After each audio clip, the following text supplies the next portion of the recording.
ఇంత మహాజ్ఞానం కొరకు తండ్రి ఎవరైతే తెలియక ఉంటూ తండ్రి నశించిపోతున్నారో వారిలాగే నేను కూడా కాకుండా తండ్రి మా మనసులను మేము పరిశోధించుకుంటూ నాయన నీ జ్ఞానంలో మేము తండ్రి ఇంకా జ్ఞానం తెలుసుకొని తండ్రి నీ కొరకే బ్రతికే భాగ్యాన్ని నాకు మాకందరికీ దయచేయమని కోరుతూ క్రీస్తు పేరిట ఈ ప్రార్థన అడిగిన మాకు తండ్రి ఆమేన్.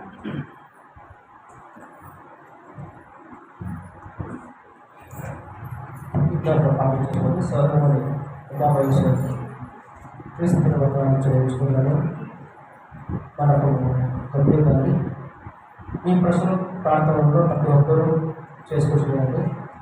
వేంపల చదువుతున్న స్వార్థ గురించి, అలాగే తెలుగులో చదువుకునే 30-31 లేఖన పరిశోధన గురించి, అలాగే ఎవరైతే దేవుని కోసం కష్టపడుతున్నారో చిన్నప్పటి నుంచి ఉద్యోగంలో వ్యవస్థలు కావచ్చు ప్రతి ఒక్కరు వారందరి గురించి ఆధారంగా ప్రార్థించవలసిన ప్రతి ఒక్కరు మీ ప్రశ్న పాత్రను ప్రార్థించవలసిన దేవుడు కోరుచున్నాడు. అలాగే ఈ సమయంలో బైబిల్ మనం చదివించవలసిందిగా మన మొదటి ఆత్మీయులు సోదరుడు వస్త్రంగా వచ్చి బైబిల్ పట్టణాన్ని చదివించవలసిన దేవుడు కోరుచున్నాడు. సామాజిక గ్రంథం 10వ అధ్యాయాన్ని చదివి వినిపించవలసిన దేవుడు కోరుచున్నాడు.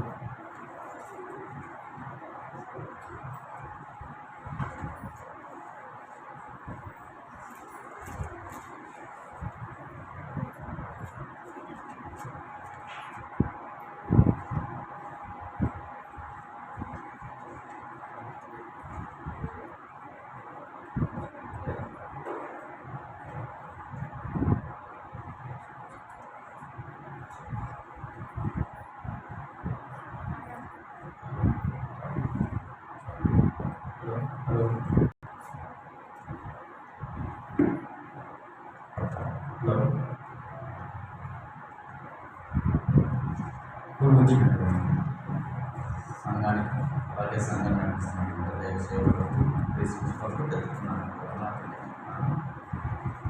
బైబిల్ పఠనంలో సామెతల గ్రంథం 10వ అధ్యాయం మొదటి వచనం నుంచి చివరి వచనం వరకు చదువుతున్నటువంటి మాటలోని అర్థాన్ని గ్రహించాలని జ్ఞానోదయ కుమారుడు తల్లిని సంతోషపరచును, బుద్ధిలేని కుమారుడు తన తల్లికి దుఃఖం పుట్టించును. భక్తిహీనుల ధనం వారికి నీతి రక్షించును. యెహోవా నీతిమంతుని ఆకలి కొననీయడు. భక్తిహీనుని ఆశను భంగం చేయు. బద్ధకముగా చేయువాడు దరిద్రుడు, శ్రద్ధగలవాడు ఐశ్వర్యవంతుడు. వేసవి కాలంలో కూర్చువాడు బుద్ధిగల కుమారుడు, కోతకాలమందు నిలిచువాడు సిగ్గుపరచు కుమారుడు. నీతిమంతుని తల మీదికి ఆశీర్వాదము వచ్చును. బలత్కారము భక్తిహీనులను మూసివేయు. నీతిమంతుని జ్ఞాపకము చేసుకుంటా ఆశీర్వాదాలు. భక్తిహీనుల పేరు అసహ్యత పుట్టించును. జ్ఞానచిత్తుడు ఉపదేశమును అంగీకరించును. పనికి మాలను వదలబోతూ నశించును. యథార్థముగా ప్రవర్తించువాడు నిర్భయముగా ప్రవర్తించును. కుటిల వర్తనుడు బయలుపడును. కనుసైగ చేయువాడు ప్రదర్శించును. పనికి మాలను వదలబోతూ నశించును. నీతిమంతుడు నోరు జీవపు పూట, భక్తిహీను నోరు బలత్కారము మరణం నొచ్చును. పగ కలహమును రేపుడు, ప్రేమ దోషములన్నిటినీ కప్పును. వివేకుని పెదవుని యందు జ్ఞానము కనబడును. బుద్ధిహీనుని వీపునకు వ్యర్థమే తగును. జ్ఞానులు జ్ఞానము సమకూర్చుకుందరు. మూడుల నోరు అప్పుడే నాశనము చేయు. ధనవంతుని ఆస్తి వానికి ఆశ్రయపట్నము, దరిద్రుని పేదరికము వానికి నాశనకరము. నీతిమంతుని కష్టార్జితము జీవదాయకము. భక్తిహీనునికి కలుగు వచ్చుపడి పాపం పుట్టించును. ఉపదేశమును అంగీకరించువాడు జీవమార్గంలో ఉన్నాడు. గద్దింపునకు లోబడిన వాడు త్రోవ తప్పును. అంతరంగమున పగ ఉంచుకుని వాడు అబద్ధికుడు. కొండెము ప్రచురము చేయువాడు బుద్ధిహీనుడు. విస్తారమైన మాటల్లో దోషముండక మాటలు.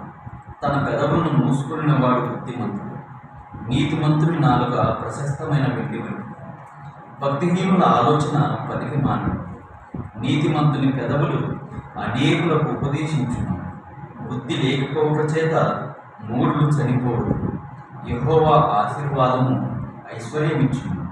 నరుల కష్టము చేత ఆ ఆశీర్వాదం ఎక్కువ కాదు. చెడు పనులు చేయుట బుద్ధిహీనులకు ఆటగా ఉన్నది. వివేకి జ్ఞాన పరిశ్రమ చేయుట అతిది. భక్తిహీనుడు దేనికి భయపడనో అదే వారి మీదికి వచ్చును. నీతిమంతులు ఆశించున్నది వారికి దొరుకును. సుడిగాలి వీచగా భక్తిహీనుడు లేకపోవును. నీతిమంతుడు నిత్యం నిలుచు కట్టడం వలె ఉన్నాడు. సోమరితనను పనిచిపెట్టు వారికి పండ్లకు పులుసు వంటి వాడు, కళ్ళకు పొగ వంటి వాడు. యెహోవా యందు భయభక్తులు కలిగి ఉండుట దీర్ఘాయువునకు కారణం. భక్తిహీనుల ఆయుష్ తక్కువైపోవును. నీతిమంతుల ఆశ సంతోషం పుట్టించును. భక్తిహీనుల ఆశ భంగమైపోవును. యథార్థవంతునికి యెహోవా ఏర్పాటు ఆశ్రయదుర్గం. పాపం చేయి వారికి అది నాశనకరం. నీతిమంతుడు ఎన్నడూ కదిలింపబడడు. భక్తిహీనులు దేశంలో నివసింపరు. నీతిమంతుని నోరు జ్ఞానోపదేశము పలుకును. మూర్ఖపు మాటలు పలుకు నాలుక పెరిగివేయబడును. నీతిమంతుని పెదవులు ఉపయుక్తములైన సంగతులను పలుకును. భక్తిహీనుల నోట మూర్ఖపు మాటలు వచ్చు. ఇచ్చిన అవకాశానికి అన్నగారికి మరొకసారి మంచి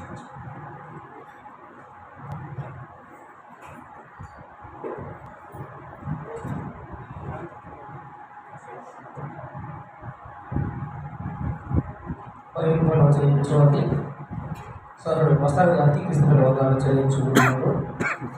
ఈరోజు నియమించిన పాఠము బర్నబా జీవితంలో మనం నేర్చుకోవాల్సింది ఏంటి? మరొకసారి బర్నబా జీవితం నుండి మనం నేర్చుకోవాల్సింది ఏంటి? ఇక పాఠాలను చెప్పడంతో మన మధ్యలో ఆత్మీయులు దైవజనులు ఒక వాక్య సందేశాన్ని అందించవలసిన దేవుడికి సమయం ముగిస్తాం.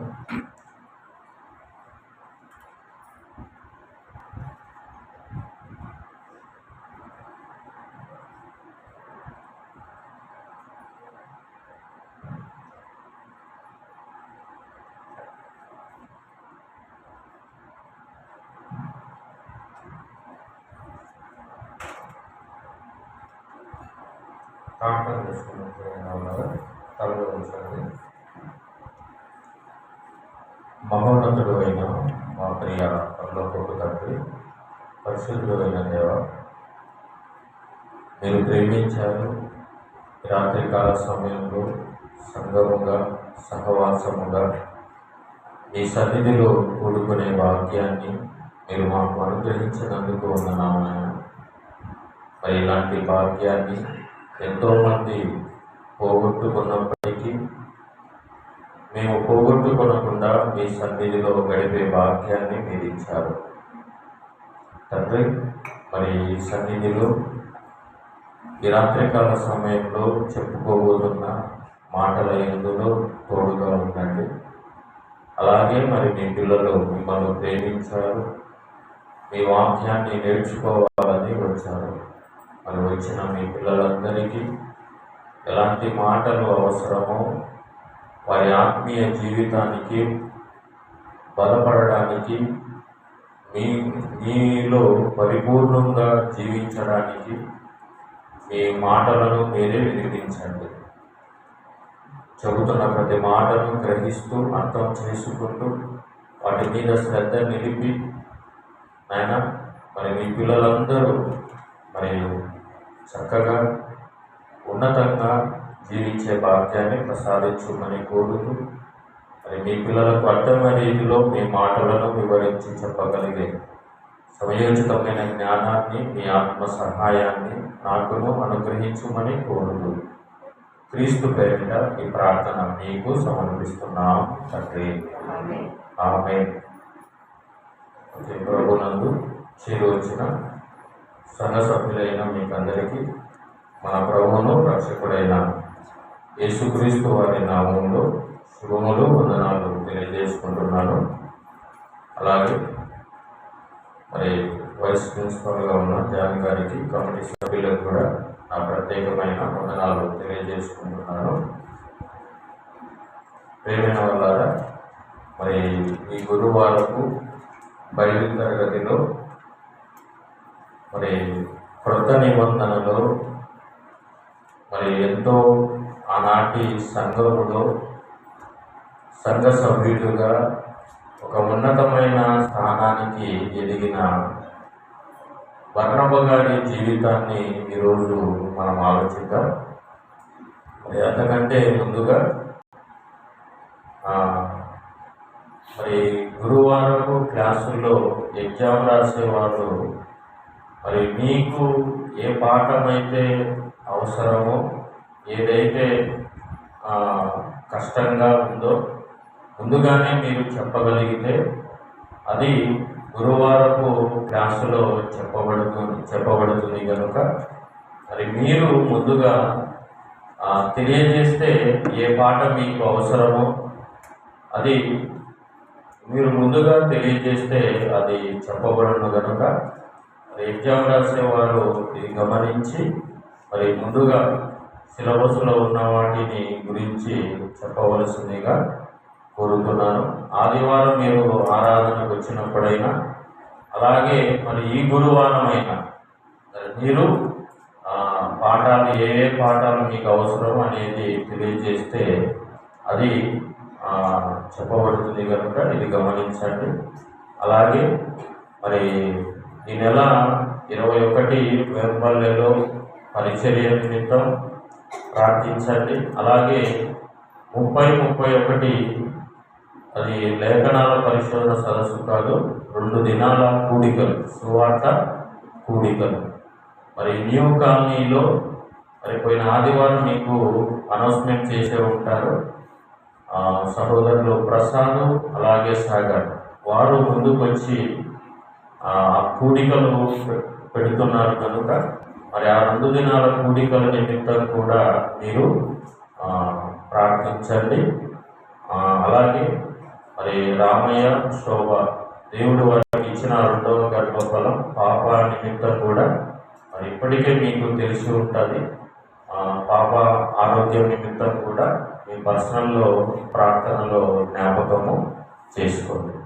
ఓకే, ఇక మనము పాఠంలోనికి వెళ్ళగలిగితే ఈరోజు మనము ఈ ఎర్రగుంట్ల ప్రాంతంలో క్రీస్తు సంఘముగా కలుసుకొని ఉంటున్నాం. అవునా?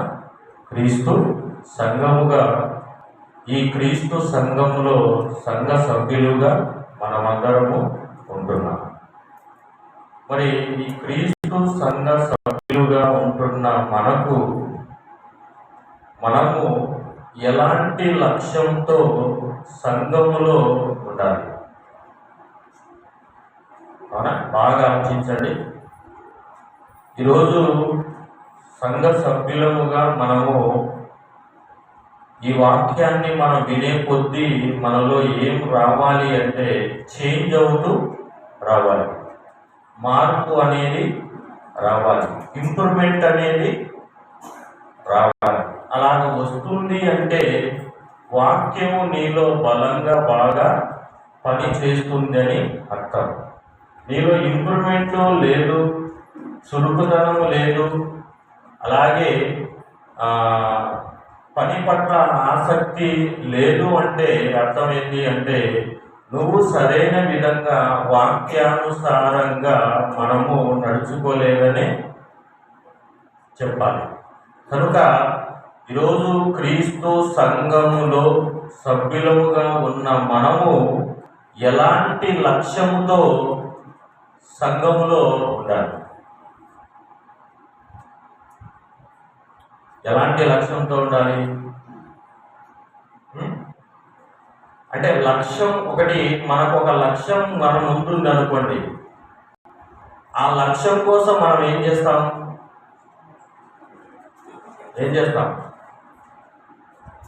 లక్ష్యం లేదనుకో కేర్లెస్గా ఉంటాం, పట్టి పట్టనట్టుగా ఉంటాం. అదే లక్ష్యం ఉందనుకో ఏమైపోతుంది? చెప్పండి. లక్ష్యం మనకు లక్ష్యం ఉంటే ఆ లక్ష్యం కోసం మనం ఏం చేస్తాం? ఖచ్చితంగా ప్రయాస అనేది పడతాం. అంతేట కాదంట. ఇప్పుడు చదువుతున్న ఒక స్టూడెంట్కు లక్ష్యం ఉంటుంది. వాళ్ళ స్కూల్లో లేపి అడిగితే మరి నీ లక్ష్యం ఏంటిరా అంటే వాడు ఏం చెప్తాడు, నేను ఎలాగైనా 10th క్లాసులో ఫస్ట్ ర్యాంకు కొట్టాలా, ఫస్ట్ ర్యాంకు సాధించాలి, అలాగే ఒక ఎంసెట్లో కూడా ఫస్ట్ ర్యాంకు తీసుకొని రావాలి, ఒక మంచి ఇంజనీర్ను కావాలి, ఒక మంచి డాక్టర్ను కావాలి, ఒక కలెక్టర్ను కావాలి. ఈ లక్ష్యం అనేది వానికి ఉన్నదనుకోండి, ఏమైపోతాడు, ఆ లక్ష్యం కోసము కష్టపడి ప్రయాసతో నిద్రలు మాని ఆహారం మాని కష్టపడి చదువుతాడు. అవునా? ఎందుకు అంత కష్టపడుతున్నావంటే నా ముందు ఒక లక్ష్యం ఉంది, అది నేను ఇంజనీర్ను కావాలి, ఒక డాక్టర్ను కావాలి, ఒక లాయర్ను కావాలి, అలాగే ఒక ఐపీఎస్ను ఐఏఎస్ను కావాలి. అవునా? ఈ లక్ష్యం కోసం వాళ్ళు ఎంతగా ప్రయాసపడతారో మనందరికీ తెలిసిందే. రాత్రి పగళ్ళు మేలుకుంటారు. ఒక్కొక్కసారి ఆహారం కూడా ఏం కీర్తన నాకు నచ్చనయా,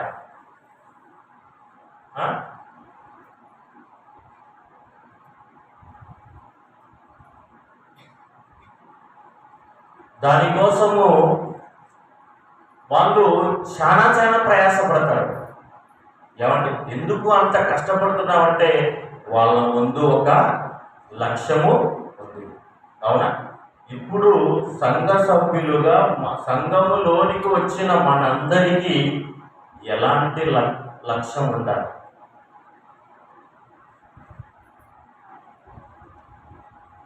అంటే లక్ష్యం లేకుండానే మనం సంఘంలో వచ్చామా? ఆ లక్ష్యాన్ని ఈరోజు మనందరికీ బాగా ఉంటే నిజంగా మన తీరు బాగుంటుంది, మన ప్రవర్తన బాగుంటుంది, మన ప్రయాస బాగుంటుంది. ఈరోజు ఆ లక్ష్యం లేని దాని వల్లే ఏమండి సరైన విధంగా మనము రీచ్ కాలేకపోతున్నాం.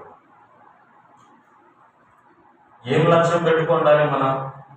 ఏ లక్ష్యంతో సంఘ సభ్యులుగా ఉండాలి?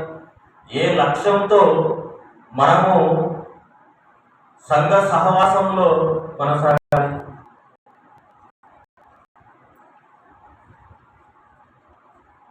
అంటే ఏ లక్ష్యం రాకుండానే ఈ రోజులు మనము సంఘానికి వస్తూ వెళ్ళిపోతున్నాం.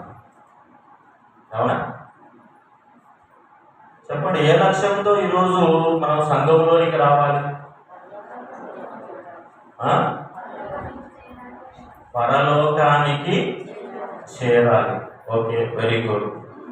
ఇంకా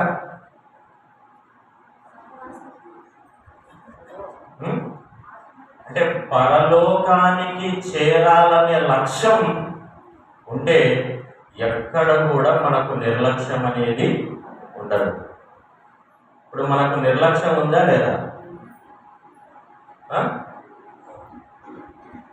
చాలా నిర్లక్ష్యం ఉంది.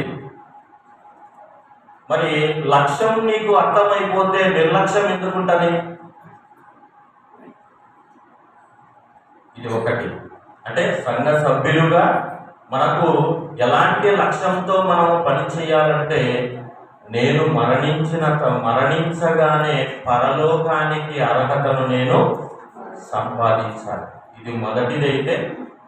రెండవది ఏ లక్ష్యం ఉండాలో తెలుసా? మొదటి శతాబ్దములో ఉన్న క్రీస్తు సంఘాలు ఏ విధంగా నడుచుకున్నాయో ఆ మొదటి శతాబ్దంలో ఉన్న సంఘ సభ్యులు ఎలాంటి స్థితిలో సంఘ సభ్యులుగా ఉంటున్నారో అలాగా నేను కూడా ఈనాటి క్రీస్తు సంఘములో సభ్యులుగా కొనసాగాలి. అలాంటి లక్ష్యం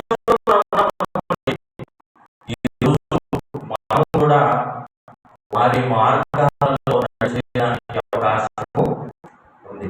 ఉంది అంటారా లేదంటారా? బాగా ఆలోచించండి మీరు. ఎందుకంటే మనము క్రీస్తులోనికి పరిపూర్ణమైన స్థితిలోనికి చేరుకోవాలి. అలాగే చేరుకోవాలంటే ఈరోజు ఘనంగా పెట్టుకున్న క్రీస్తు సంఘం అని, క్రీస్తు సంఘం ఎర్రగుంట్ల అని మనం పెట్టుకున్నాం. మరి క్రీస్తు సంఘం ఎర్రగుంట్ల అని పెట్టుకున్న తర్వాత మరి ఈ క్రీస్తు సంఘములో ఉన్న మనమందరము మొదటి శతాబ్దములో ఉన్న క్రీస్తు సంఘాలలో ఉన్న సంఘ సభ్యులు ఎలాగ పనిచేశారు, ఎలాగ వాళ్ళు ప్రయాసపడ్డారు, ఏ విధంగా సంఘ వ్యాప్తిలో వాళ్ళు మునిగిపోయారు అనేది వాళ్ళ చరిత్రను మనము చదవగలిగితే ఈరోజు మనము కూడా ఈ క్రీస్తు సంఘములో మన పాత్ర, మన శక్తి లోపము లేకుండా గొప్పగా ఉండగలుగుతుందా ఉండలేదా? ఉండగలుగుతారు. మరి అలాంటి వారుగా మీరు బాగా చదవండి బైబిల్ను. మీరు బైబిల్ను చదివితే నిజంగా మార్పు అనేది సంఘంలో ఖచ్చితంగా వస్తుంది, ఇంప్రూవ్మెంట్ కనబడుతుంది. అలా కనబడినప్పుడు నిజంగా మనది కూడా మొదటి శతాబ్దపు క్రీస్తు సంఘాలలో మనది కూడా చేరుకోగలుగుతుంది. మరి అలాంటి క్రీస్తు సంఘములో ఒక సభ్యుడే ఏమండి బర్నబా గారు. అవునా? బర్నబా గారు. ఈ బర్నబా గారి జీవితాన్ని మనం చదవగలిగితే నిజంగా అద్భుతంగా ఉంటుంది. ఈయన మొదటి శతాబ్దపు సంఘములో సభ్యుడుగా ఎలాంటి ఉన్నతమైన స్థితికి ఎదిగాడు అన్నది మనకు అర్థమైపోతే ఈరోజు దేవుడు నన్ను కూడా ఈ సంఘ సభ్యుడిగా నన్ను చేర్చినప్పుడు నేను కూడా అంత ఉన్నతమైన స్థాయికి ఎదగాలి అనే తపన మనకు రావాలి. ఏమండి చూద్దాం. మరి ఆయన ముందుగా ఈయన గురించిన విషయాలు ఏం తెలుసుకోవాలి అంటే, ఈయన బర్నబా గారు ఏ ఊర్లో పుట్టాడు, ఏ ఊర్లో నుండి ఏ ఊర్లోనికి ఏ ప్రాంతంలోనికి వచ్చాడు అనేది మనం చదవగలిగితే ఈయన చరిత్ర ఎక్కడ ప్రారంభమవుతుంది, ఎక్కడ చెప్పాడు అంటే అపోస్తలుల కార్యములు 4వ అధ్యాయం. జాగ్రత్తగా వినండి. మరి ఈయన జీవితాన్ని మన జీవితాలకు మాదిరికరంగా తీసుకొని మరి ఆనాటి క్రీస్తు సంఘములో ఈయన పాత్ర ఎంత గొప్పగా, ఎంత ఉన్నతంగా, ఏమండి అప్పటి నాయకుల పట్ల ఈయన చూపించిన విధేయత, ఏమండి ప్రోత్సాహము కానీ చాలా గొప్పగా ఉన్నదండి. ఈరోజు ఇలాంటి బర్నబాలుగా క్రీస్తు సంఘం ఎర్రగుంటలో మనము తయారు అవ్వాలి. అలాగ తయారైతేనే ఒక మంచి విప్లవం అనేది వస్తుంది. చూద్దామా? 4వ అధ్యాయం అపోస్తలుల కార్యములు 4వ అధ్యాయము 36వ వచనాన్ని మీరు జాగ్రత్తగా గమనిస్తే అక్కడ వ్రాయబడింది చూడండి. అపోస్తలుల కార్యములు 4వ అధ్యాయము 36వ వచనం. కుప్రలో పుట్టిన లేవీయుడగు యోసేపు అను ఒకడు నేను. ఏమండి అంటే ఈ బర్నబా గారు ఏ ప్రాంతపు ఆయన? కుప్ర. అవునా?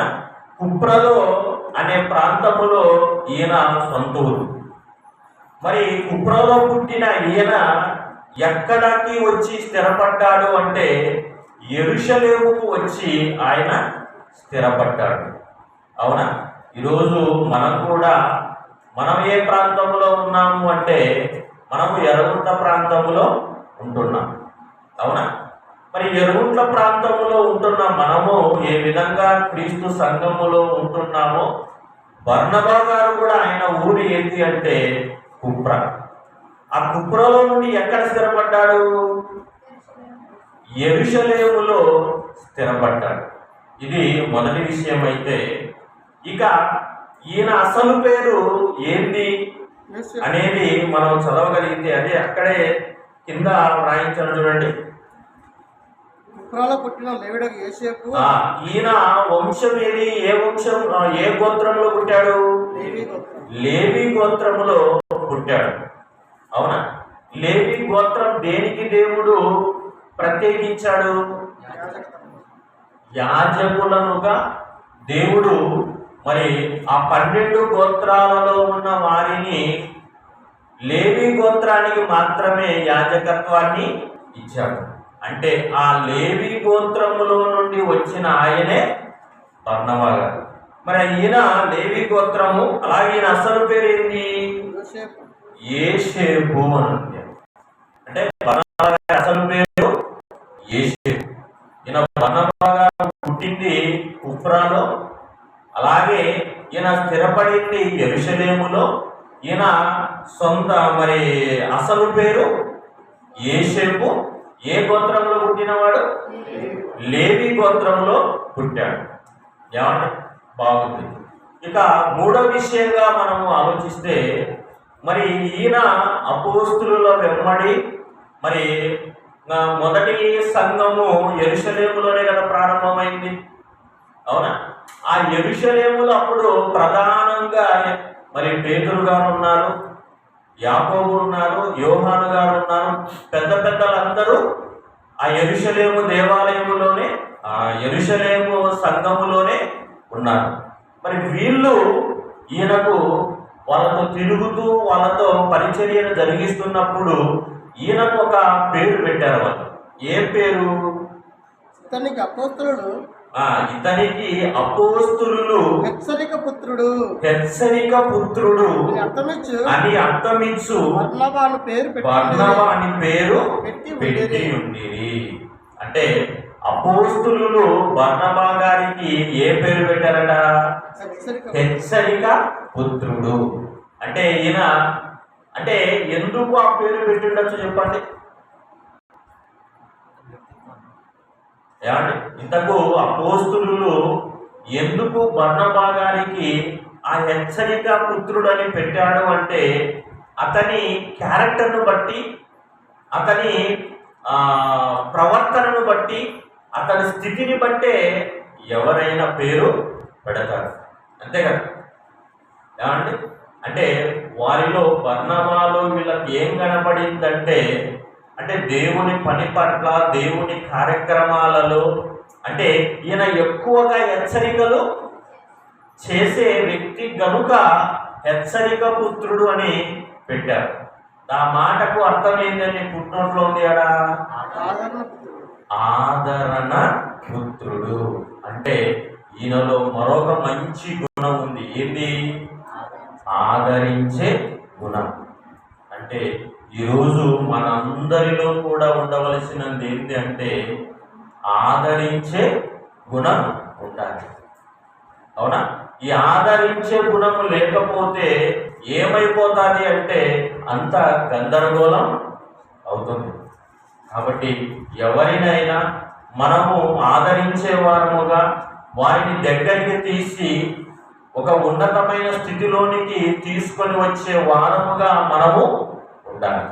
అందుకనే అపోస్తులు బర్నబా గారికి ఆదరణ పుత్రుడు అని పెట్టాడు. అంటే నిజంగా సంఘములో ఆయన ఒక ఆదరించే వ్యక్తిగా, అలాగే ఇంకొకటి ఉంది ఆయనలో మంచి గుణం. ఇంకోటి ఏంటంటే ప్రోత్సహించే గుణం. ఒకటి ఆదరణ పుత్రుడు, రెండోది హెచ్చరించేవాడు, మూడోది ప్రోత్సహించే వ్యక్తి. ఎంత మంచి క్యారెక్టర్ ఉందో చూడండి. అంటే ఈరోజు ఆనాడు క్రీస్తు సంఘములో బర్నబా గారి లాంటి క్యారెక్టరు ఈరోజు క్రీస్తు సంఘములో ఉంటున్న మన అందరిలో కూడా ఇదిగో ఇలాంటి గుణాలు ఉండాలి. ఏమేమి గుణాలు ఉండాలి? హెచ్చరించాలి, రెండోది ఆదరించాలి, మూడోది ప్రోత్సహించాలి.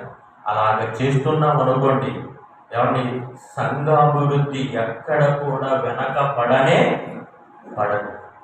ఇవన్నీ లేకపోయారనుకోండి, ఏదో రావడం పోవడం ఇలాగే ఉంటే అభివృద్ధిలో ఏమీ కనపడదు. అవునా? ఈరోజు అభివృద్ధి కనపడాలి అంటే ఈరోజు మనము అంతగా ప్రయాసపడవలసిన అవసరం ఎంతైనా ఉంది. అంటే ఇంతకు ఈయన పెట్టాడు అంటే హెచ్చరికతో కూడిన అన్ని మరి ఈయన హెచ్చరిస్తూ ప్రసంగం చేశాడు అనేది ఒక సందర్భాన్ని మనం చూడగలిగితే అపోస్తుల కార్యములు 11వ అధ్యాయం 23వ వచనాన్ని చూడండి. అపోస్తుల కార్యములు 11వ అధ్యాయము 23వ వచనములో మనం చదవగలిగితే నిజంగా అపోస్తులు ఏమండి, ఈయన సంఘములో నమ్మకత్వాన్ని బట్టి, సంఘములో ఈయన చేసిన త్యాగాన్ని బట్టి, అలాగే ఈయనలో మంచి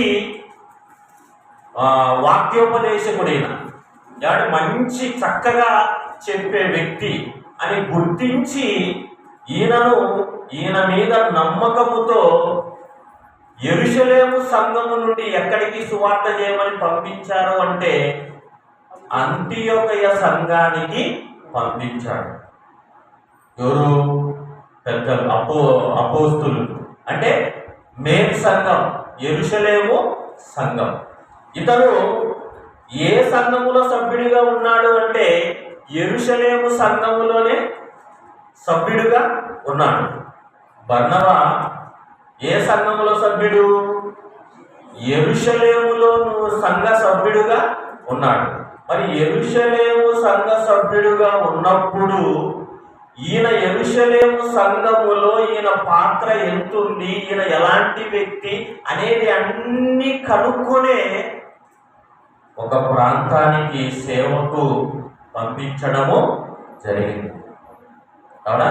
నిజంగా ఒక సేవకు పంపించాలి అంటే నీ మీద సంఘానికి ఒక మంచి అభిప్రాయం ఉండాలి, ఒక మంచి నమ్మకత్వాన్ని నువ్వు కలిగి ఉన్నట్లయితే నీకు మరొక ప్రాంతానికి వెళ్ళి సేవ చేయాలనిపించే మనస్సు సంఘ పెద్దలకు ఉంటుంది. అందుకనే ఈయన వెళ్ళిపోయాడు. ఇలాంటి పరిస్థితుల్లో దాన్ని మరి అంత్యోకల్లో ఈయన సువార్తను చేస్తున్నాడు అంటే 23వ వచనం చూడండి. అతడు వచ్చి 22వ వచనం చదువుదాం చూడండి. వారిని గురించి సమాచారము, వారిని గూర్చిన సమాచారము యెరూషలేములో ఉన్న సంఘపు వారు విని, యెరూషలేములో ఉన్న సంఘపు వారు విని బర్నబాను అంతియొకయ వరకు పంపిరి. ఇక్కడ నా ప్రశ్న, యెరూషలేము సంఘములో ఒక బర్నబా ఒక్కడైనా ఉండేది, మిగతా వారు ఎవరు లేరా? ఉన్నారంటారా లేరంటారా? ఉన్నారు. ఏమండి, మరి వాళ్ళందరినీ వదిలిపెట్టి ఈయన ఒక్కరినే ఎందుకు అంత్యోకయకు పంపించారు? ఈయన ఒక్కటే ఎందుకు పంపించారు అంటే ఈయన అయితేనే ఆ సంఘానికి కరెక్ట్ పర్సన్. ఒక సేవకుడిగా ఈయననే సంఘానికి అర్హుడు. ఈయన వెళితేనే అక్కడ సంఘాభివృద్ధి వస్తుంది అనేది పెద్దలకు అర్థమైంది. కనుకనే యెరూషలేము సంఘము నుండి అంతియొకయ సంఘానికి బర్నబా గారిని పంపారు. పంపిన తర్వాత ఇక ఆయన ఏ విధంగా ఉంటున్నాడు చూడండి. అతడు వచ్చి ఎవరు?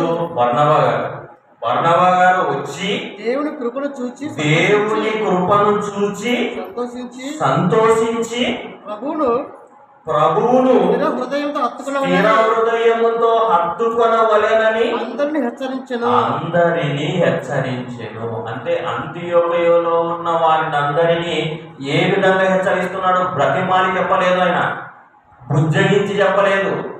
ఎలా చెప్తున్నాడు? చూడండి ఆ మాటలు చూడండి. దేవుని కృపను చూచి సంతోషించి ప్రభువును స్థిర హృదయముతో హత్తుకొనవలెనని అందరినీ హెచ్చరించెను. అంటే మీలో స్థిరత్వము ఉండాలి. అంటే స్థిరత్వము లేకపోతే మీరు చివరి వరకు దేవునిలో నిలబడలేరు. స్థిరత్వము లేకపోతే సంఘములో మీరు స్థిరంగా ఉండలేరు. కనుక మీరు ఏం చేయాలి అంటే, ఈ అంత్యోదయ సంఘం అభివృద్ధి చెందాలి అంటే, ఈ అంత్యోదయ సంఘం చరిత్రలో నిలబడాలి అంటే, మీరు సంఘ సభ్యులుగా సంఘంలో ఏ విధంగా ఉండాలి? స్థిరంగా ఉండాలి.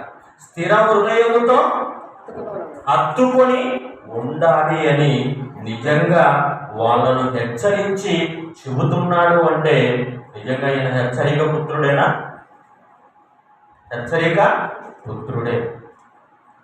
కాబట్టి ప్రేమన దేవుని వల్ల మరి అలాంటి స్థితిలో బర్నబా గారు ఉండి అంత్యోదయ సంఘాన్ని అభివృద్ధిలో ఈయన పాత్ర ఎంతైనా ఉంది. కాబట్టి ఈరోజు మనం కూడా హెచ్చరిక ప్రసంగాలు చేసేటప్పుడు నిజంగా ఆ మాటలు విన్నప్పుడు అంత్యోదయ సంఘం మరి బర్నబా గారికి లోబడిందా, తిరగబడిందా? లోబడింది, తిరగబడలేదు. తిరగబడితే ఈరోజు అంత్యోదయ సంఘాన్ని గురించి మంచి మనము మాట్లాడుకోలేదు. అవునా? అంటే వారి క్షేమం కోరి, వారి బాగు కోరి, వాళ్ళను ఉన్నతంగా తీర్చిదిద్దడానికి నిజంగా అనేవి జారీ చేయబడాలి. అందుకే ఇప్పుడు మనం చదివిన బైబిల్ పట్టణంలో ఒక మాట ఉంది చూడండి. ఈరోజు మనం కూడా, మీరు కూడా కొన్ని విషయాల్లో హెచ్చరించినప్పుడు ముడుచుకోవద్దు, ఏమంటే అపార్థం చేసుకోకూడదు. ఏం చేయాలి? ఇప్పుడు చదివాను కదా, దాంట్లో ఒక మాట ఉంది చూడండి. సామెతల గ్రంథం 9 కదా, 10వ అధ్యాయం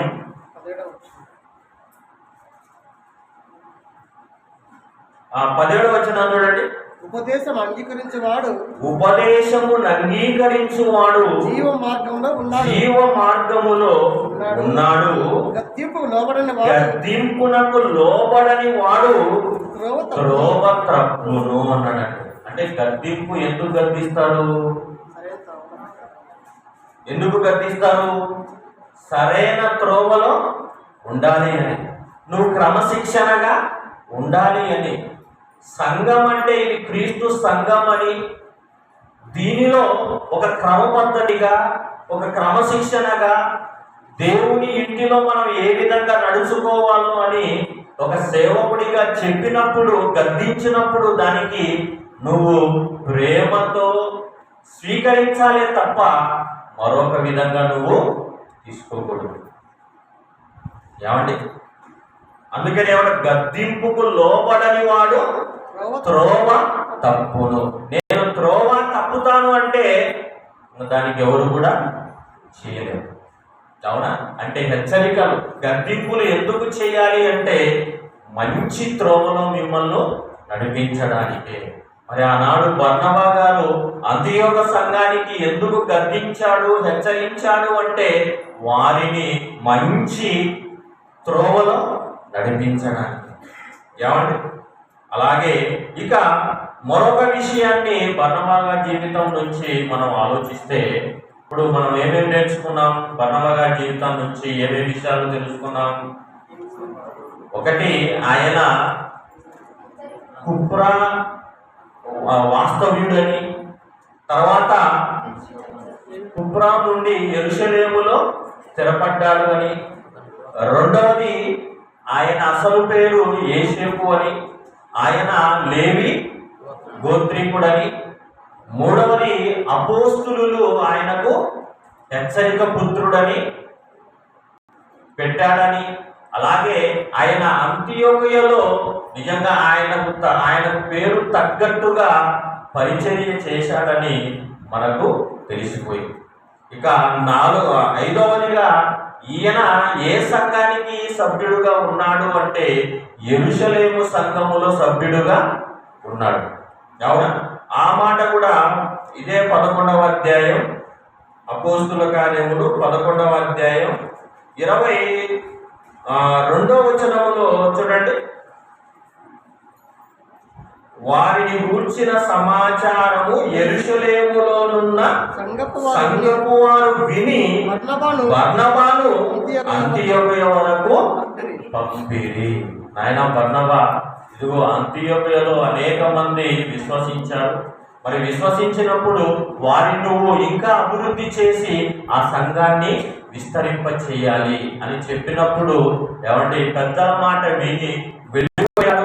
నిజంగా ఆ సంఘ భారాన్ని మీద వేసుకొని నిజంగా అత్యద్భుతంగా బర్నబా గారు అంతియోకియ సంఘాన్ని అభివృద్ధి పరిచాడు. ఏమండి ఎంతగా పరిచాడు అంటే నిజంగా మరి అతనిలో ఉన్న లక్షణాలు ఏమున్నాయి అంటే అతడు ఎలాంటి మనస్తత్వంతో పనిచేశాడు అనేది మనం చదవగలిగితే అపోస్తుల కార్యములు 11వ అధ్యాయం 24వ వచనములో అంటున్న మాట చూడండి. అతడు పరిశుద్ధాత్మతోను, అపోస్తుల కార్యములు 11వ అధ్యాయం 24వ వచనం. అతడు పరిశుద్ధాత్మతోను విశ్వాసముతోను నిండుకొనిన సత్పురుషుడు. కాబట్టి ఇలాంటి స్వభావమే మనందరికీ ఉండాలి.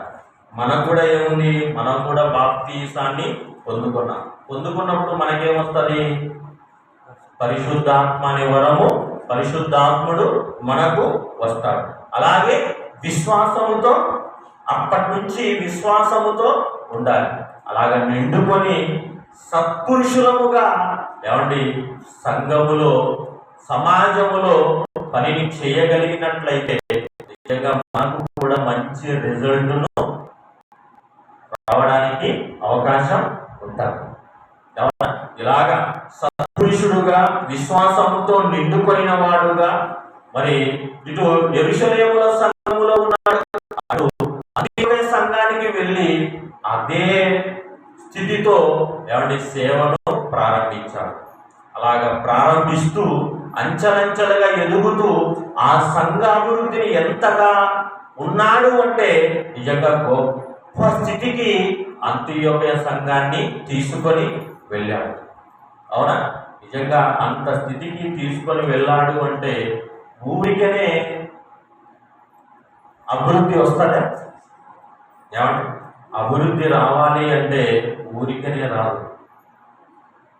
అభివృద్ధి రావాలి అంటే ఏం చేయాలి? చాలా ప్రయాస పడాలి. ఇప్పుడు మరి 21వ తేదీన వేంపల్లిలో పరిచర్య సభ సెమినార్ను నిర్వహిస్తున్నాం.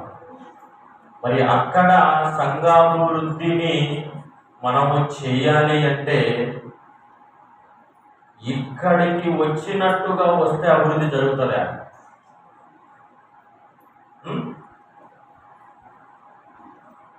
ఎలాగ చేయాలట? ఏమండి, ఇది అంటే మనకు దగ్గరగా ఉంది కనుక మనం చేయగలుగుతున్నాం. దగ్గరగా ఉన్నప్పటికీ కూడా ఏమంటే సరైన విధంగా చేయలేకపోతున్నాం. ఏమంటే మరి ఆ ప్రాంతంలో ఉన్నప్పుడు నిజంగా ఎంత ప్రయాసపడాలి, ఎన్ని ప్రణాళికలు వేయాలి. ఒకరొకరము ఈరోజు సంఘం అంతా అనుకొని ప్రయాసపడితే నిజంగా ఆ ప్రాంతంలో సత్యాన్ని నిలబెట్టడానికి అవకాశము ఉందంటారా లేదంటారా? యెరూషలేము నుండి అంతియోక్య సంఘములో సత్యాన్ని నిలబెట్టడానికి బర్నబా గారు ఏ విధంగా వెళ్ళాడో, ప్రయాసపడ్డాడో, ఈరోజు మనం కూడా ఎర్రగుంట్ల ప్రాంతం నుండి వేంపల్లిలో సత్యాన్ని నిలబెట్టడానికి మనం ఏం చేయాలి? ప్రయాసపడాలి. ఏమండి? నిద్ర రాకూడదు. ఏమండి? నువ్వు నిద్రపోతున్నావంటే, భారం లేదంటే, అంటే సువార్త అంటే ఈజీనా భారమైనదే? పౌలు గారు ఏమన్నారు? సువార్త ప్రకటించవలసిన భారం. అంటే సువార్తను అనగా ప్రకటించడం అంటే భారంతో కూడుకున్నది. మరి ఇక్కడి నుంచి అక్కడికి వెళ్ళాలి అంటే ఏమండి, అంత ఈజీ కాదు. భారం తీసుకోవాలి. మరి ఎంతమంది భారం కలిగి చేస్తారు అనేది మరి మీరు నిర్ణయం తీసుకోవాలి. ఫ్లెక్సీలు సుమారు ఒక 5 పెట్టాలి, పాంప్లెట్ పంచాలి. ఏమండి? అలాగే ఇంకా ఆ పరిసర ప్రాంతాల్లో ఎక్కువగా పబ్లిసిటీ చేయాలి. మరి ఇది చెయ్యాలి అంటే ఏమవుతుంది? మనందరికీ ఏమవుతుంది? ప్రయాస అవునంటారా కాదంటారా? మరి ఎంత ప్రయాసపడగలుగుతున్నాం? పడాలి. ఏమండి? అలాగ పడి ఏదో ఒకే చోట ఉండి చేయడం కాదు. ఇక్కడ ఉండి బర్నబా గారు యెరూషలేములో ఉంటూ మరొక సంఘములో సేవకుడిగా అక్కడ సంఘాభివృద్ధి జరిగించాడు.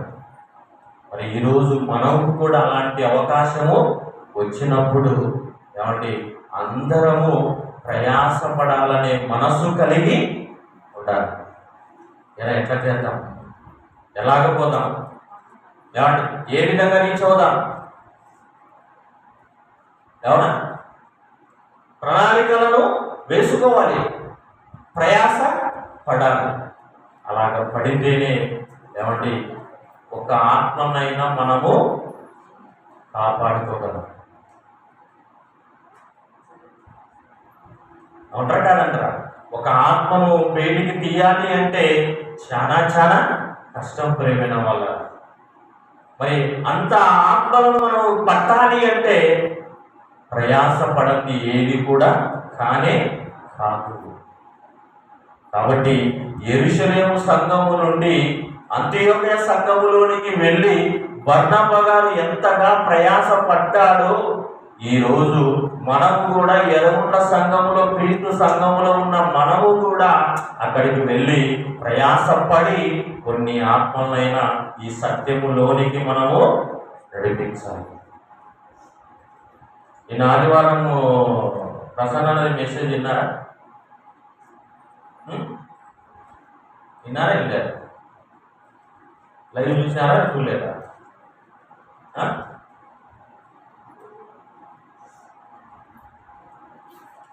దేవుడు మన కోసం చాలా చేశాడు, ఎన్నో చేశాడు. చేశాడా లేదా? ఈరోజు మనము ఇన్ని అనుభవిస్తున్నాము అంటే ఆయన ఇచ్చినట్టే. చాలా చేశాడు. మరి దేవుని కోసము మనం ఏం చేయగలుగుతున్నాం? అదే ఆ ప్రసంగం అంతటిలో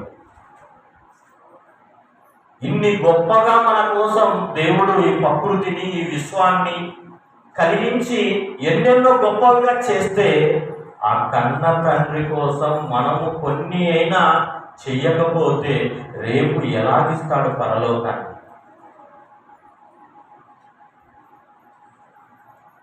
ఇస్తాడా? నిజంగా ఇవన్నీ వింటున్నప్పుడు ఏమొస్తుంది అంటే శక్తి వస్తుంది. పని చేయాలి, వాక్యాన్ని ప్రకటించాలి, బాధ్యతల మీద వేసుకోవాలి. అంతే కదా. ఆహారం తింటే మనకేమొస్తుంది? శరీరానికి శక్తి వస్తుంది, పని చేయగలుగుతాం. మరి వాక్యాన్ని వింటున్నప్పుడు ఏం శక్తి వస్తుంది నీ దగ్గర, మన దగ్గర? ఎంత శక్తి వస్తుంది? ఆ శక్తిని చూసుకొని ఎంత పని చేయగలుగుతున్నాం, ఎంత భారాన్ని మీద వేసుకోగలుగుతున్నాం.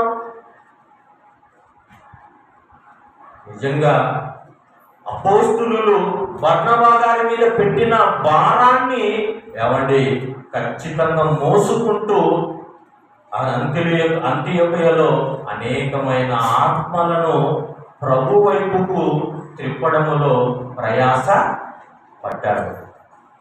ఏమండి అది అలాంటి క్రీస్తు సంఘంలో ఉన్న సభ్యులుగా మనమందరము నేర్చుకోవాలి. ఏదో వచ్చాము పోయాము అనేది కాదు. సంఘములో ఒక ఉన్నతమైన స్థానానికి మనము చేరుకోగలం. అందుకని ఆనాడు పౌలు గారు అంటాడు, ఏమంటాడంటే, ఆనాడు యెరూషలేము సంఘము నిలబడిందంటే దానికి స్తంభాలుగా ముగ్గురిని ఏర్పాటు చేశాడు ఆయన. ఎవరు స్తంభాలు? పేతురు, యాకోబు, యోహాను. వీళ్ళ ముగ్గురు ఎవరట? ఆనాడు ప్రారంభ సంఘమైన యెరూషలేముకు స్తంభాలు. మరి ఈరోజు ఈ క్రీస్తు సంఘం ఎరగుంటలో ఎన్ని స్తంభాలు ఉన్నాయి?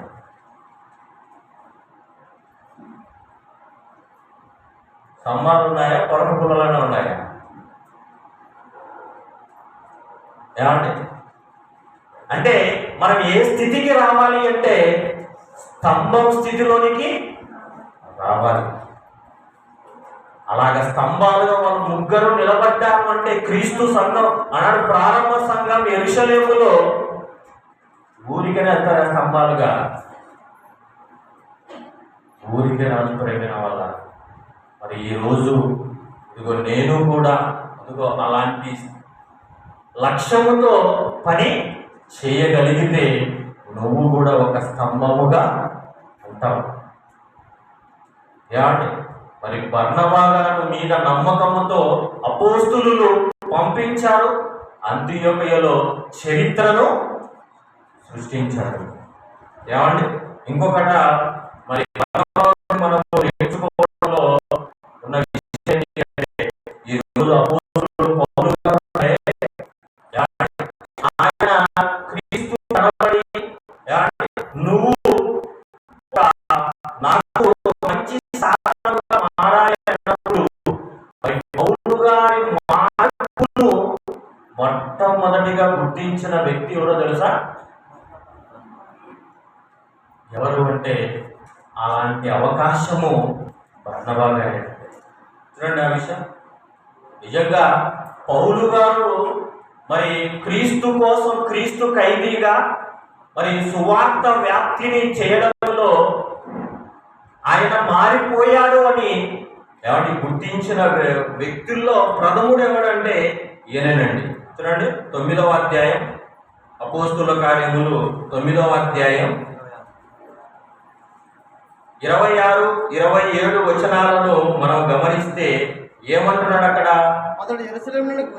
అతడు యెరూషలేములోనికి వచ్చి శిష్యులతో కలిసి కొనుటకు యత్నము చేసెను గాని అతడు శిష్యులని నమ్మక అందరూ అతనికి భయపడి.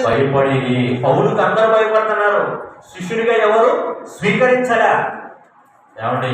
అలాగ స్వీకరించకున్నప్పుడు అందరూ అతన్ని దూరంగా పెడుతున్నప్పుడు నిజంగా బర్నబా గారు కలగజేసుకొని ఏం చేశాడు చూడండి. అయితే బర్నబా అతనిని దగ్గరకు తీసి అపోస్తుల యొద్దకు తోడుకొని వచ్చి అతడు త్రోవలో ప్రభువును చూచెననియు ప్రభు అతనితో మాట్లాడేననియు అతడు దమస్కులో యేసు నామమును బట్టి ధైర్యముగా బోధించెననియు వారికి వివరముగా తెలియపరిచెను. ఏమండి? ఇలాగ చేసినందుకు ఎంత రిస్క్ తీసుకుని ఉండాలి బర్నబా గారు? తీసుకున్నాడా? తీసుకుని ఉన్నాడా? ఖచ్చితంగా తీసుకుని ఉంటాడు. ఏమంటే పేతురు గారితో మాట్లాడాలన్నా, యోహాను గారితో మాట్లాడాలన్నా, యాకోబు గారితో మాట్లాడాలన్నా, వాళ్ళకు సజెషన్ చెప్పాలి అంటే నిజంగా ఎంతగా ప్రయాసపడేటాడైనా. అలాగ ప్రయాసపడి ఏమండి ఆయనను కూడా అపోస్తులతో కలిపాడు అంటే నిజంగా ప్రోత్సహించే వ్యక్తే కాదా? బర్నబా గారు ప్రోత్సహించే వ్యక్తి అంటే. మరి ఈరోజు మనం కూడా అలాంటి వారిని, మరి చక్కగా పని చేస్తున్న వారిని, విధేయులు గల వారిని, చక్కగా మరి తమ వంతుగా కష్టపడుతున్న వారిని, దేవుడు అంటే బాగా ప్రేమించే వారిని, దేవుని వాక్యం అంటే బాగా ఆశపడే వారిని మనం కూడా సంఘంలో ఉన్న వారిని ఏం చేయాలో తెలుసా? అలాంటి గమనించి వాళ్ళను పైకి తీసుకొని రావాల్సిన బాధ్యత మన మీద ఉంది. ఉందంటారా లేదంటారా? ఏమండి ఉంది ప్రేమైన వాళ్ళ. అలాగా ఉంది కనుకనే ఈరోజు అనేక మందిని ప్రోత్సహించడానికి ఈరోజు ఎన్ని కార్యక్రమాలు సంఘంలో చేస్తున్నాం మీకు అందరికీ తెలుసు. అవునా? నేనే ఏక నిరంజనుగా నేను ఒక్కరిని పనిచేయడం లేక ఏమంటే ఈరోజు అందరినీ ప్రోత్సహించాలి, అందరినీ ఒక స్థానానికి తీసుకొని రావాలి అని పని చేస్తున్నాము అంటే ఎందుకో తెలుసా? ఇదిగో ఇలాంటి చరిత్రలో బైబిల్లో దేవుడు వ్రాయించాడు కనుక మనము కూడా క్రీస్తు సంఘములో ఆనాడు బర్నబా గారు ఏ విధంగా అయితే క్రీస్తు సంఘములో ఒక మంచి పాత్రను పోషించాడో ఈరోజు దేవుడు మరి ఈ ప్రాంతములో నన్ను సభ్యునిగా ఉంచినప్పుడు నేను కూడా ఇలాగే ఉండాలి. ఏమండి అలాంటి ఒక లక్ష్యాన్ని మేము ముందర పెట్టుకున్నాను కనుకనే ఈరోజు సంఘాన్ని ముందుకు తీసుకొని పోతున్నాను. ఎన్ని ఆలోచనలు రావాలి, ఎందుకు వస్తాయి అంటే ఇదిగో క్రీస్తు సంఘాలు ఏ విధంగా ఉన్నాయి, క్రీస్తు సంఘాలు ఏ విధంగా క్రమశిక్షణలో ఉన్నాయి, క్రీస్తు సంఘంలో ఉన్న సభ్యులను ఏ విధంగా వాళ్ళు వాడుకున్నారు, ఏ విధంగా పనిని చేయించారు అనే చరిత్రను నిజంగా బైబిల్లో మనం చదవగలిగితే ఈరోజు సంఘం పర్ఫెక్ట్గా ఉంటారు. అలాగా తీర్చిదిద్దాలన్నదే నా లక్ష్యం. అలాగే మీరు కూడా ఈ లక్ష్యం మీకు అర్థం కావాలి అంటే మీరు కూడా క్రీస్తు సంఘాలు ఉన్న చరిత్రలను బాగా చదవండి. అందులో ఉన్న సంఘ సభ్యులు చేసిన పరిచర్యను మీకు అర్థమైపోతే మీ పరిచర్యలు కూడా ఇక్కడ స్థానిక సంఘంలో వండర్ఫుల్గా చేస్తారు. ఈరోజు మీరు సరైన విధంగా చేయలేదు అంటే మీకు క్రీస్తు సంఘములో పరిచర్య చేసే పద్ధతులు మీకు తెలియకపోవడం బట్టే అంటారు కాదంట. కాబట్టి బాగా ఆలోచించండి. మరి ఈరోజు దేవుడు ఈ క్రీస్తు సంఘములో మనల్ని సభ్యులుగా నిలబడినప్పుడు ఒక లక్ష్యాన్ని ముందు పెట్టుకొని మనం ముందు చేయగలిగితే ఏమండి మొదటి శతాబ్దంలో సంఘాలు ఏ విధంగా విస్తరించిందో ఈరోజు క్రీస్తు సంఘం ఎర్రగుంట్ల సంఘం కూడా అదే విధంగా విస్తరిస్తుంది. అలాగ విస్తరించడానికి సభ్యులు ఏ విధంగా ఒక బర్నబా గారు ఏ విధంగా యెరూషలేము సంఘములో ఉండి పని చేశాడో ఈరోజు ఎర్రగుంట్ల సంఘములో ఉండి మీరు కూడా అలాగ పని చేయగలిగితే ఈరోజు ఈ సంఘానికి అనేకమైన సంఘాలు కలుసుకొనడానికి అవకాశము ఉంటనే ఉండదు. ఏమంటే మరి ఈరోజు ఇలాంటి ధీమాతో ఇలాంటి భారముతో ఈరోజు మన వాళ్ళు కూడా అలాంటి ప్రయాసతో చేయగలిగితే ఎన్నో సంఘాలు దీనికి కూడా అంటుకట్టబడి ఉండగలుగుతాయి. ఉంటాయా ఉండవా? ఉంటాయా ఉండవా? ఉంటాయి. అలాగా ఉండాలి అంటే ఏమండి ఆ లక్ష్యము ఆ ప్రయాస నీకు అనేది ఉండాలి. అవునా? మరి నిజంగా మరి వీళ్ళిద్దరూ ఏమండి వేంపల్లిలో కానీ మరి ఉడుములలో కానీ వాళ్ళకు ఆ లక్ష్యం ఉంది కనుకనే నిజంగా దేవుడు వారికి ఆ ప్రాంతములో సేవ చేసే భాగ్యాన్ని ఇచ్చాడు. అవునా? ఇంకా వేరే ప్రాంతాల్లోకి రావాలి అంటే ఆ ప్రాంతాలలో మీద ఆసక్తిని, భారాన్ని కలిగి ఉంటే మరొక ప్రాంతంలో మరొకరిని దేవుడు నిలబెట్టేదానికి అవకాశము ఉంటుంది. ఉంటుందా? ఉంటుందండి. కాబట్టి బర్నబా గారి నుంచి మనం ఏం నేర్చుకోవాలి అంటే పౌలు గారిని గుర్తించడంలో ప్రథముడుగా ఉంటున్నాడు.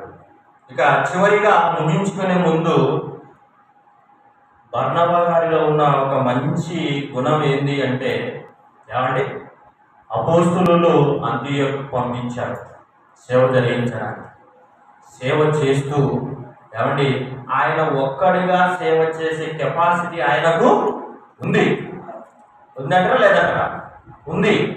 ఉన్నప్పటికీ ఇంకా దాన్ని విస్తరింపజేయాలి, అక్కడ ఉన్న వారిని అందరినీ గొప్పగా దేవుడిలో ఉండాలి అని ఈయన ఏం ఆలోచించాడు అంటే చూడండి, 11వ అధ్యాయం అపోస్తుల కార్యములు 11వ అధ్యాయం 25వ వచనాన్ని గమనిస్తే అక్కడ ఏం రాయించాడు చూడండి. అంతటా అతడు సౌలును వెదుకుటకు తార్సునకు వెళ్ళి అతనిని కనుగొని అంతియోకయకు తోడుకొని వచ్చెను. ఏం చేశాడంట బర్నబా గారు? అంతియోకలో సేవ చేస్తూ ఇంకా తార్సులో ఉన్న పౌలు గారిని వెదికి కనుగొని ఆయనను మళ్ళీ ఎక్కడికి పిలుచుకొని వచ్చాడు? అంతియోకయకు పిలుచుకొని వచ్చాడు. ఎందుకు వచ్చాడు? ఆయన ఒక్కడే చెప్పలేడా? ఆయన చెప్పడానికి వాక్యం రాదా? వస్తుంది, చెప్పగలరు. కానీ ఇంకేంటంటే ఇంకా అభివృద్ధి కావాలి, ఇంకా సంఘము విస్తరించాలి అని ఒక మంచి టాలెంట్ కలిగిన పర్సన్ను వెతికి మరి పక్కన పేతురు గారు ఉంటారు కదా, పక్కన యోహాను గారు ఉంటారు కదా, యాకోబు గారు ఉంటారు కదా, మరి ఈయననే ఎందుకు వెతుక్కొని పోయాడు, కుప్పకపోయాడు అంటే పౌలు గారి టాలెంట్ ఈయనకు తెలుసు. ఏవి కోరి వెతికి పౌలు గారిని పిలుచుకొని వచ్చాడు. ఈరోజు స్త్రీలకు వీళ్ళకు కావలసిన స్పీకర్స్ను ఏర్తన మేము వెతకదన్నా. ఎవరు బాగా చెప్తారు, ఎవరు మంచిగా చెప్తారు, అలాగే ఎదుగులాటలో దొరికిన ఆమె సహోదరి విజయ. అంటే స్పీకర్స్ కోసం వెతకాలి. ఎవరి బట్ట వాళ్ళని పిలుచుకొని రావడం కాదు, వెతికి వాళ్ళు సంఘాన్ని బలపడతారా, సంఘాన్ని ఉన్నతంగా తీర్చిదిద్దుతారా, సేవ కోసం ఆలోచిస్తారా, సంఘాన్ని ప్రోత్సహిస్తారా, లేకపోతే భేదాలు అలాగే ఆ కలహాలు తిప్పి చేస్తారా అనేది కూడా ఆలోచించాలి. కనుక బర్నబా గారు ఏం చేశారు అంటే పౌలు గారిని ఎదుకారండి. ఎత్తుకొని పిలుచుకొని అంతియోక సంఘములోకి వచ్చి వాళ్ళు ఏం చేశారు? చూడండి, వారు కలిసి ఒక సంవత్సరం అంతయు సంఘములో ఉండి బహు జనములకు వాక్యమును బోధించిరి. మొట్టమొదట అంతియోకయలో శిష్యులు క్రైస్తవులనబడిరి. క్రైస్తవులని నిలబట్టారండి. మొదటి సంఘములో కాదు, అంతియోకయ సంఘములో మొట్టమొదట క్రైస్తవులు అనబడ్డారు. అంటే వీళ్ళిద్దరూ కలిసి ఎంత సేవను జరిగించారో చూడండి, ఎంత పరిచయం చేశారు. కలిసి చేశారా, విడివిడిగా చేశారా? కలిసి చేశారండి. మరి ఈరోజు సంఘములో మనము కలిసి చేస్తేనే అభివృద్ధి వస్తుంది. ఏమండి, ఒకరికి పట్టి ఒకరికి పట్టనట్టుగా అలాగ బిహేవియర్ చేస్తే ఏమండి అభివృద్ధి అనేది రాదు. కాబట్టి ఈరోజు మనము కూడా ఈ ఎర్రగుంట్ల సంఘములో కలిసి ఉండి మనం ఏం చేయాలి అంటే, ఒక వెంపల్లేనా, ఒక ఉడుముల పుట్టిన మరొక ప్రాంతాన్ని ఉడుముల పుట్టిన వెళ్ళాలంటే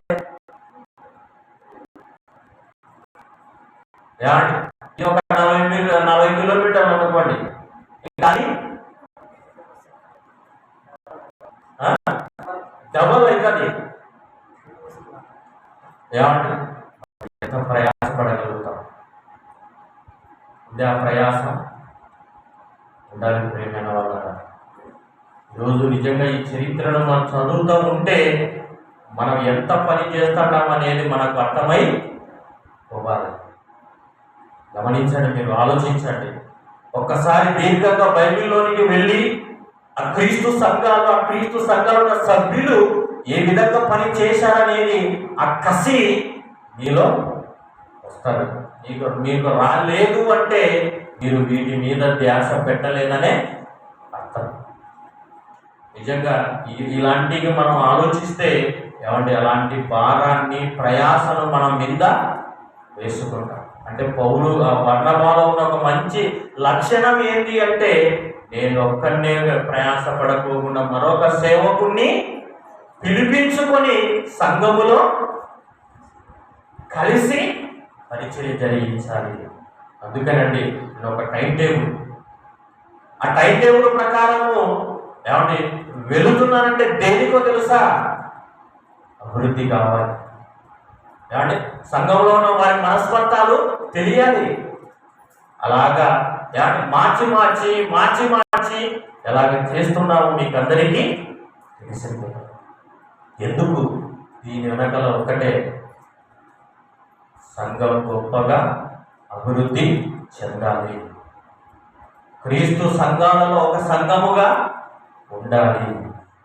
అలాగా ఉండాలను నాకు ఈ లక్ష్యం ఉన్నప్పుడు సభ్యులుగా మీరు కూడా అదే లక్ష్యంతో పని చేయగలిగితే ఇంకా ఎక్కువగా అభివృద్ధి సంఘము జరుగుతుంది. కాబట్టి మీరు ఆలోచించండి. మరి పౌలుగా మరి బర్నబా గారి జీవితాన్ని మీ కళ్ళ ముందర పెట్టుకొని మరి యెరూషలేములో సంఘంలో ఉన్న ఆయన వెళ్ళి అంతియోక్య సంఘములో ఎంత గొప్ప సేవ జరిగించాడో అనేది మీకు ఇప్పటికే అర్థమైపోయింది. చివరిగా ఇక పౌలు బర్నబాలో ఉన్న మరొక ముఖ్యమైన క్యారెక్టర్ ఏంటంటే ప్రోత్సహించాడు. అంటే పౌలు గారిని ఇంతగా ప్రోత్సహించడం చూడండి. 27వ వచనం చూడండి, అపోస్తలుల కార్యములు 9వ అధ్యాయం 27వ వచనములో ఏం చేశాడు ఆయన పౌలు గారిని? ఆ దినముల యందు ప్రవక్తలు యెరూషలేము నుండి అది కాదు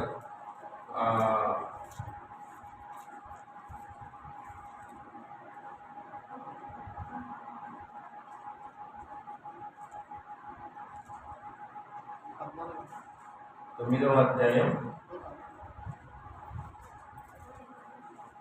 27 అదేనా చదివింది?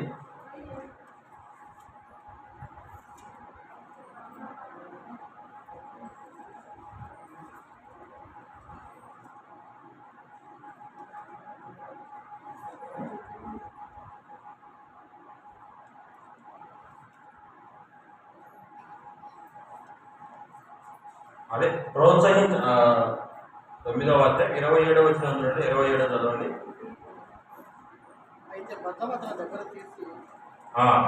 అయితే బర్నబా అతన్ని దగ్గరకు తీసి అపోస్తలుల యొద్దకు తోడుకొని వచ్చి అంటే ప్రోత్సహించడం అంటే వీళ్ళకు క్లియర్ కట్టుగా చెప్పడం అనే కదా, ఎక్స్ప్లెయిన్ చేయడం.